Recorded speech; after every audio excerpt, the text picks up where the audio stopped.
कई हजार वर्ष बीत गए थे, ऐसे दीर्घजीवी थे। तो राम जी, मैं उनसे मिलने गया और उन्होंने मेरा आतिथ्य किया।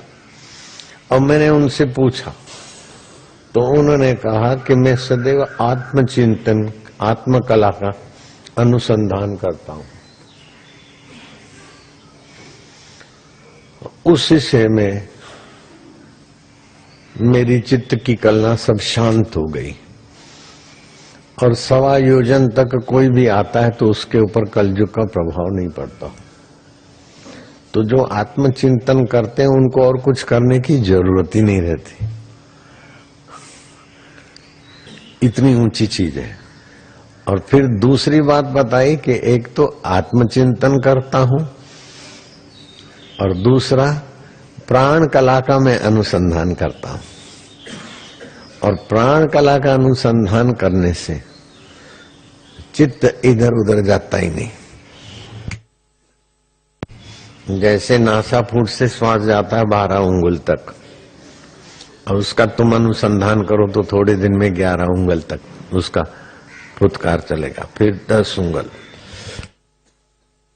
एक उंगल कम होते हुए 2 उंगल पर ही रह गया तो योगी तो चिन्मय हो जाएगा। ऐसा इसका बड़ा प्रभाव है। तो आप लोग सभी जो लोग पूछते हैं ना, मैं अब ये क्या, अब मैं क्या करूं, मैं क्या करूं, तो एक तो आत्मानुसंधान करो और दूसरा प्राण कला का अनुसंधान करो। बहुत सचोट और ऊंचा मूल साधन है। मूल साधन कुल मिला के कार्य में से हटकर कारण में ले जाए, ये ऊंचा साधन होता है। जैसे ये मैं फिर से बोल रहा हूं, ये पुष्पमाला है, आहा, सुगंधी भी है, फूल अच्छे हैं, अच्छे ऐसे हैं वैसे, उसमें उलझो नहीं। ये फूल की उत्पत्ति का कारण क्या है? पृथ्वी में गंध गुण है, पृथ्वी तत्व का ही प्रभाव है। पृथ्वी का तो ये फूलों का कारण पृथ्वी हुई। तो पृथ्वी का मूल कारण क्या है? बोले जलीय अंश। पृथ्वी का अधिष्ठान जल है और जल का कारण क्या है? तेज है। तेज का कारण वायु है। वायु का कारण आकाश है। आकाश में हिलचाल होती तो वायु बनता है, तो आकाश है। और आकाश का कारण क्या है? महतत्व है। महतत्व का कारण क्या है?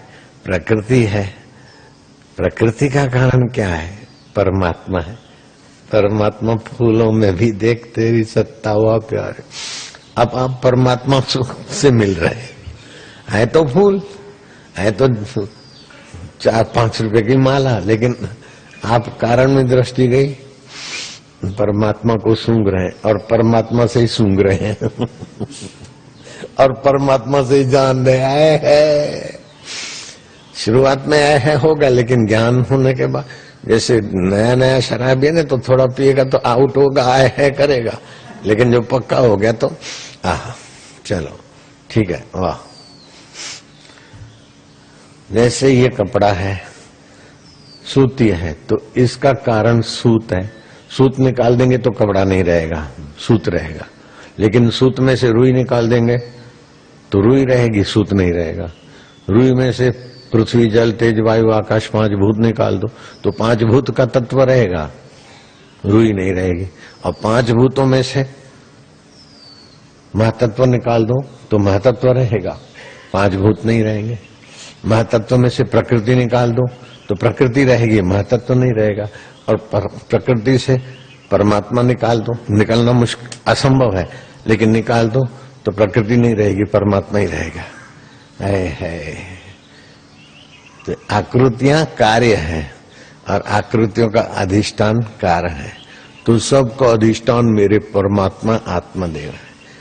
तो मेरे होने से मन भी रहता है, बुद्धि भी रहती है, अहंकार भी रहता है, हाथ भी रहते, पैर भी रहते, लेकिन मेरा संबंध कट होने से ये मुर्दा हो जाता है शरीर, ये तो सब जानते हैं। तो शरीर हुआ कार्य, मैं हुआ कारण।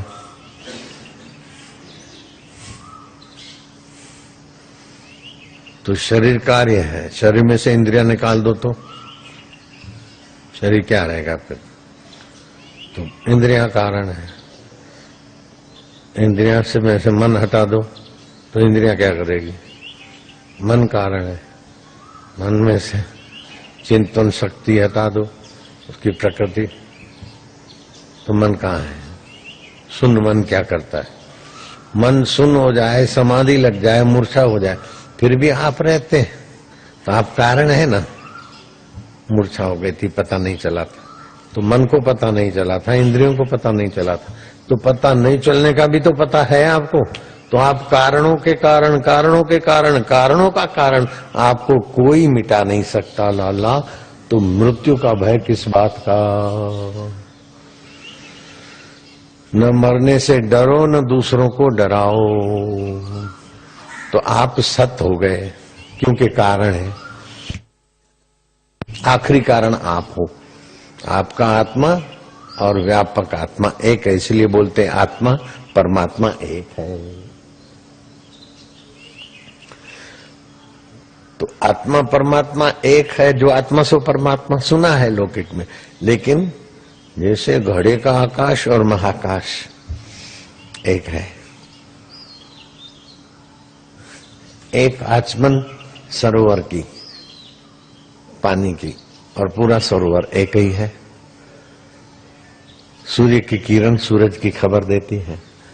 चावल के 2 दाने पतीले के पूरे चावल की खबर देते हैं। ऐसी आपकी मैं परमात्मा की मैं की खबर देती है। बेवकूफी से शरीर से जुड़े तो अब मैं मर जाऊंगा, मैं बीमार हूं, मैं जॉब पे जाता हूं, लेकिन वास्तविक में मैं के कारण को पहुंचोगे तो तुम्हारा आत्मा परमात्मा चैतन्य ही होगा।